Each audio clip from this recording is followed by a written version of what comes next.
Hey everybody, and welcome back to our channel. In today's video, we are going to show you how to create templates. Let's begin. Now, the first thing that you need to do is to log in using your credentials. If this is your first time in Microsoft Planner, I want you to click the sign up option. And from here, just follow the on-screen instructions and you're good to go. Creating Microsoft templates here in Planner isn't as straightforward as it is in some other tools, since Microsoft Planner does not have a built-in template feature. However, what we can do is manually create a template by setting up a plan with tasks, buckets, and other settings, and then duplicating it or reusing it. So once you are logged into your Microsoft Planner account, I want you to go to the left side panel of your dashboard where it says My Plans, and that would lead you to the Planner Hub. Now from here, click the plan that you wanted to use as a template. All right. Now, for example, we're going to add a new bucket. Say template.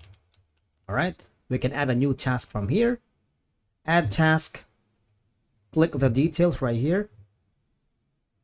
Click the progress. Put a note. Give a checklist. Set the priority to urgent or important. You can set a due date and whatnot. And then you can click the show on card. And then let's go to the grid view, because from here we can add label. All right, add a label. Say, for example, we're going to be using the page. Edit this and make it like, let's say, template. Press enter. All right. Now, again, if the template will be used by a team, all right, you can add, click the open details. You can assign team members. All right, if you want, or otherwise you can leave them unassigned. You can include description details right here, checklist, or any other attachments, each task as needed.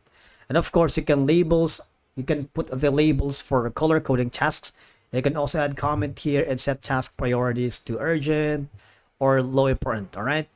Now from here, while Planner doesn't have a built-in save as template feature, you can duplicate this plan in the future. You see, you can copy this task right here, copy task right here. You can include all of these. New task name is going to be template. Get that? We're going to copy that. Basically, what will happen is we have created the template from the previous task that you want, right? Similarly, you can copy this link to plan. And basically, that's how you kind of like creating a template from scratch here in Microsoft Planner. All right, and that's it for today's video. Thank you so much for watching. We will see you in the next one.